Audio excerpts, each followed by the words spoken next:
A woman vanishes after a party. Her car disappears without a trace. Witnesses tell conflicting stories. And more than 30 years later, investigators still believe foul play was involved. This is the unsolved disappearance of Lola Katherine Fry. More than 30 years later, Lola Katherine Fry's family is still waiting for answers. If you have any information, contact Indiana State Police or Crime Stoppers. If you want to help keep unsolved cases in the spotlight, like this video, subscribe to the channel, and share your thoughts in the comments. Every share helps keep Lola's story alive. Lola Katherine Fry was born on February 20, 1965, and long before her name became associated with an unsolved disappearance, she was known to the people closest to her as Kathy. Family members remembered her as a quiet and often shy woman, yet someone who could also be playful and light-hearted around her brothers and sisters. Kathy grew up in a close family and maintained strong relationships with her parents, siblings, and extended relatives. Staying in touch was an important part of her life. She checked in regularly with loved ones, sometimes more than once a day. Her family later said she was the kind of person who never forgot a birthday or holiday, and always made an effort to send cards or messages. Those habits reflected how much she valued family connections. By 1993, Kathy was attempting to make significant changes in her life. She had worked as a dancer at Indianapolis clubs, including Brad's Gold Club and PT's, but reports indicate she had decided to leave that chapter behind. She was preparing for a fresh start, relocating to Fort Wayne and planning to continue her education. According to her family, Kathy also hoped to marry and have children. Those goals represented the future she envisioned for herself. Relatives recalled that she was focused on building stability and creating a better path forward. The move to Fort Wayne reflected that effort and suggested she was looking ahead rather than leaving her life behind. As the final months of 1993 unfolded, Kathy appeared to be working toward new opportunities while remaining closely connected to the people who cared about her. Before she vanished, her story was one of transition. Lola Katherine Fry had recently made an important change in her life. After leaving Greenwood, Indiana, she moved to Fort Wayne, Indiana, and began living with her sister, Laverne Barker. The move represented more than a change of address. According to available accounts, Kathy was attempting to create a fresh start following significant life changes. She had left behind her work as a dancer and was looking toward new opportunities. Reports indicate that she planned to continue her education while building a different future for herself.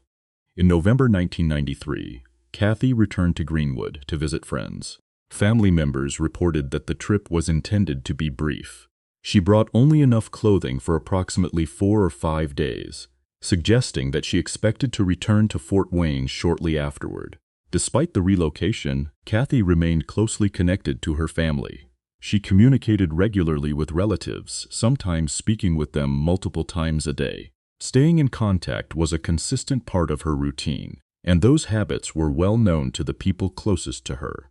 As the days leading up to her disappearance unfolded, nothing publicly known about her actions suggested she planned to cut ties with loved ones. Her preparations, travel plans, and limited belongings pointed toward a temporary visit rather than a permanent departure.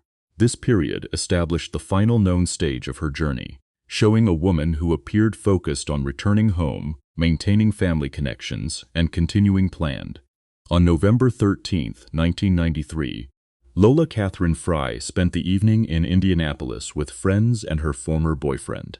According to investigative records and later witness statements, the gathering took place at an apartment on the city's east side. Multiple accounts indicated that alcohol and drugs were present during the party, and that Lola consumed both during the course of the night. As the evening continued, witnesses later reported that Lola became unconscious at some point during the gathering. Investigators collected statements indicating that several people observed her after she lost consciousness. Those accounts described Lola being wrapped in a blanket or carried from the apartment. The reported sequence of events would later become one of the most important elements in the case because it represented the final known period in which multiple witnesses claimed to have seen her. According to those witness accounts, Lola's former boyfriend was seen carrying her to a vehicle after she became unconscious. Investigators eventually identified him as the last known person believed to have seen Lola alive. Although these reported events became central to the investigation, authorities never filed charges against him in connection with Lola's disappearance. The circumstances surrounding that night drew significant attention because they marked the final confirmed sightings of Lola documented in the case. Detectives examined witness statements, compared accounts, and worked to establish a timeline of what occurred inside and outside the apartment. Yet, the available information remained limited, and key questions about Lola's movements after leaving the gathering were never resolved. The reports describing her condition at the party and her departure from the apartment shaped investigative efforts for years afterward because they represented the last documented observations connected to her disappearance. No evidence emerged that allowed investigators to determine exactly what happened after those final sightings, and no charges were filed against any individual connected to the events described by witnesses. As a result, the final night in Indianapolis became the pivotal chapter of a mystery that endures. After investigators began examining the events surrounding Lola Katherine Fry's disappearance, significant attention focused on the account provided by her former boyfriend. According to his statement, he transported Lola from the Indianapolis party to his residence on the night of November 14, 1993. He told investigators that after leaving the gathering, Lola remained at his home overnight. His explanation formed the foundation of the last known timeline associated with Lola's disappearance. According to his account, the following morning began routinely. He stated that he left his residence at approximately 7:30 a.m. to unlock a property for coworkers. The task, according to his version of events, required only a brief absence from the home. He later told investigators that when he returned roughly 1 hour afterward, Lola was no longer there. He also claimed that her vehicle had disappeared. According to his statement, both Lola and her red and black Mitsubishi Eclipse were gone without explanation. As the investigation continued, detectives scrutinized this account closely. Law enforcement officers questioned the former boyfriend extensively and conducted searches of both his residence and business. Records indicate that he cooperated with those investigative efforts.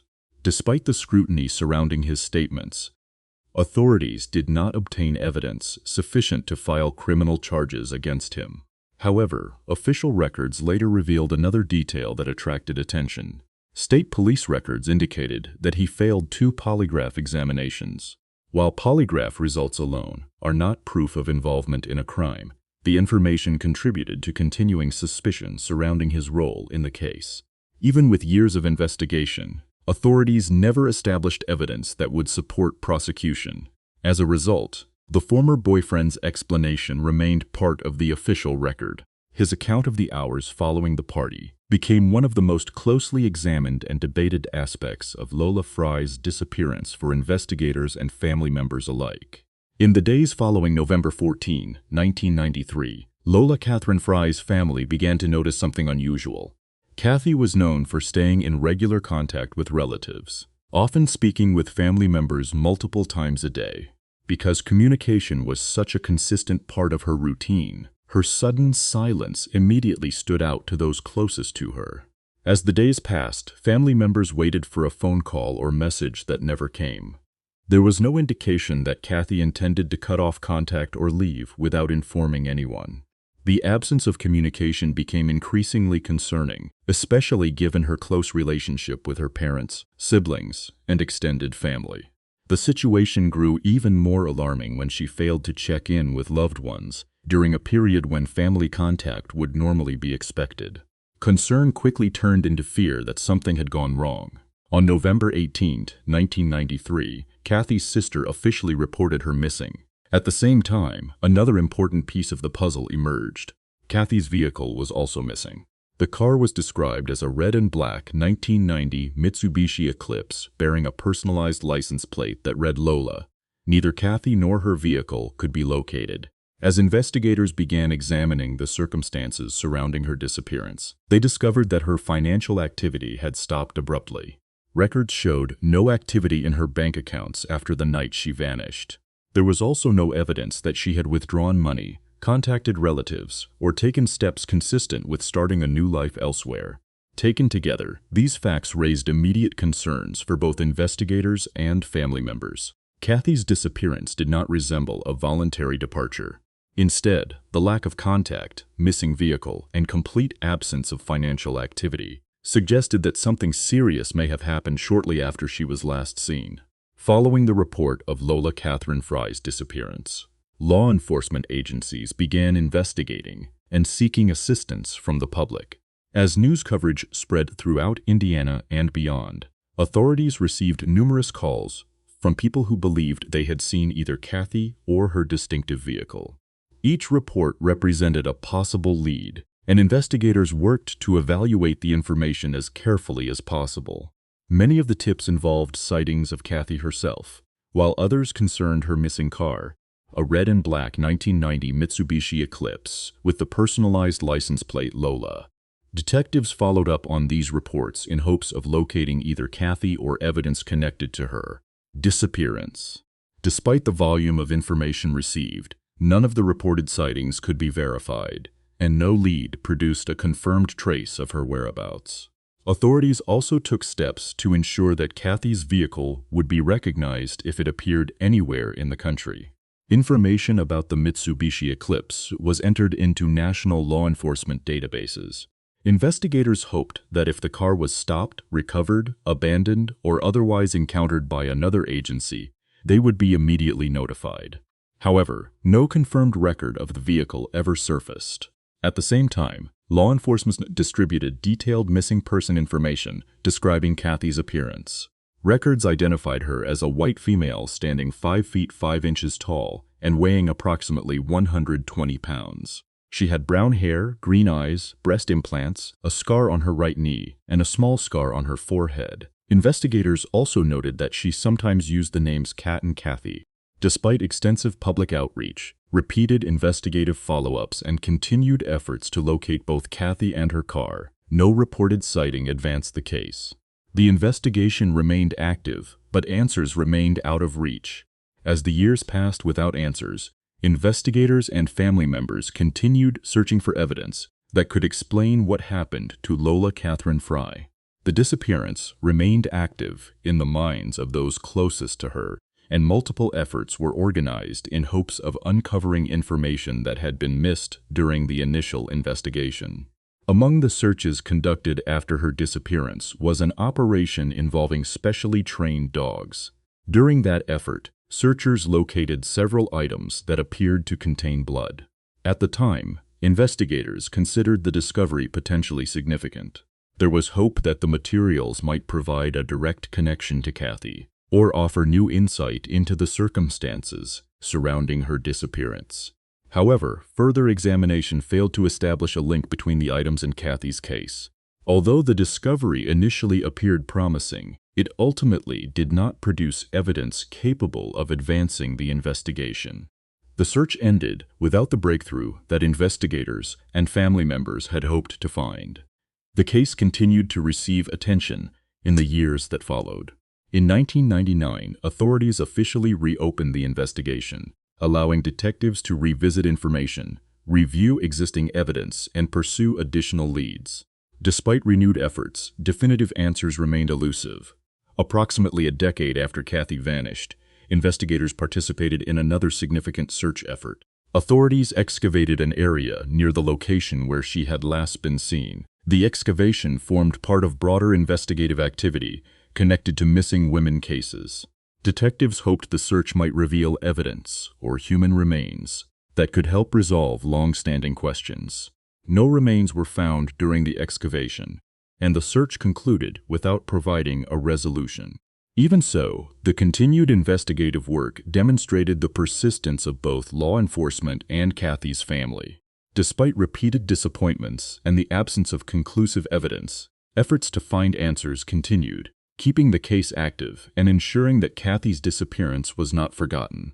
As investigators examined every aspect of Lola Katherine Fry's life, attention eventually turned to a legal matter that was ongoing at the time of her disappearance.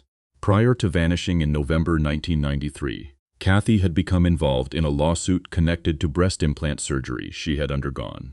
Court records referenced allegations that included malpractice and fraud. The legal action involved multiple parties.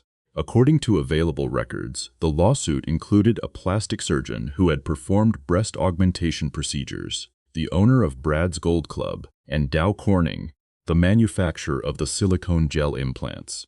Kathy was among several individuals participating in the legal proceedings. One detail attracted particular interest after her disappearance. Reports indicated that Kathy was scheduled to provide a final deposition at approximately the same time she vanished. Because of that timing, some observers questioned whether there could be a connection between the lawsuit and her disappearance. Over the years, the coincidence became a recurring topic in discussions surrounding the case. The fact that Kathy disappeared during an important stage of the legal process naturally led to questions about whether the two events were somehow related. However, investigators were unable to establish evidence supporting such a connection. Law enforcement authorities never publicly identified any individual named in the lawsuit as being connected to Kathy's disappearance.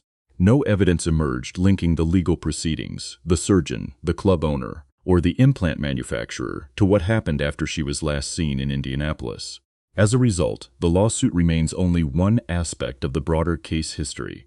While the timing of Kathy's disappearance and the scheduled deposition drew attention and generated speculation, the theory has never been supported by evidence. Investigators focused on documented facts, and no findings ever demonstrated that the legal action played any role in her disappearance. The questions raised by the timing remain unanswered, but the connection itself was never established. As the investigation continued through the years, both law enforcement officials and family members developed opinions about what may have happened to Lola Katherine Fry. Although no direct evidence has established the exact circumstances of her disappearance, authorities have repeatedly indicated that they suspect foul play. Investigators have approached the case as though it were a homicide investigation, despite the absence of recovered remains, a confirmed crime scene, or evidence identifying exactly how or where Lola died. That position developed from the totality of the known facts. Lola vanished after a night spent with friends in Indianapolis. Her vehicle disappeared along with her, and her financial activity ended immediately afterward. Despite years of investigation, no verified evidence has surfaced suggesting that she voluntarily left her life behind. Members of Lola's family have also reached their own conclusions after decades of searching for answers. According to statements made by two of her sisters, they believe Lola died at the Indianapolis apartment where she was last seen. They have expressed the belief that individuals present at the gathering may have concealed both her body and her vehicle. Their views are based on years of reviewing available information and following developments in the investigation. Another theory emerged through comments attributed to a private investigator who worked with the family. According to those statements, he believed Lola's remains might be located east of the Edinburgh exit along Interstate 65, near the communities of Hope or the area around Schaefer Lake. The suggestion represented one possible explanation among many considered over the years. Despite these theories and beliefs, no physical evidence has been found to confirm any specific scenario. Investigators have not recovered Lola's remains, her vehicle has never been located, and no evidence has conclusively established what happened after she was last seen. As a result, the case remains unresolved. While family members and investigators hold suspicions about foul play, the exact truth behind Lola Fry's disappearance remains unknown decades later. Nearly 3 decades after Lola Katherine Fry disappeared, the case remains unsolved. Kathy is still officially classified as an endangered missing person, and many of the questions that existed in November 1993 remain unanswered today. Despite years of investigative work, searches, public appeals, and renewed efforts by law enforcement, no confirmed trace of her has ever been found. One of the most significant missing pieces of the investigation remains Kathy's vehicle. The red and black 1990 Mitsubishi Eclipse bearing the personalized license plate Lola has never been recovered. Authorities entered the vehicle into national law enforcement databases, hoping it would eventually surface somewhere in the country. Yet no verified record of the car has ever been identified. The case continues to center on several unresolved questions. Investigators have examined the events of the final party in Indianapolis, The circumstances surrounding Kathy's disappearance afterward, the missing vehicle, and the complete absence of financial or personal activity following November 1993. No evidence has emerged showing that she accessed her bank accounts, contacted family members, or established a new life elsewhere.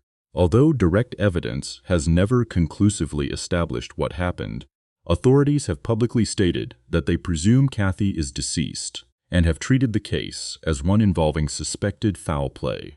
Even so, investigators have not recovered her remains and have not obtained evidence sufficient to fully explain the circumstances of her disappearance. For Kathy's family, the search for answers continues.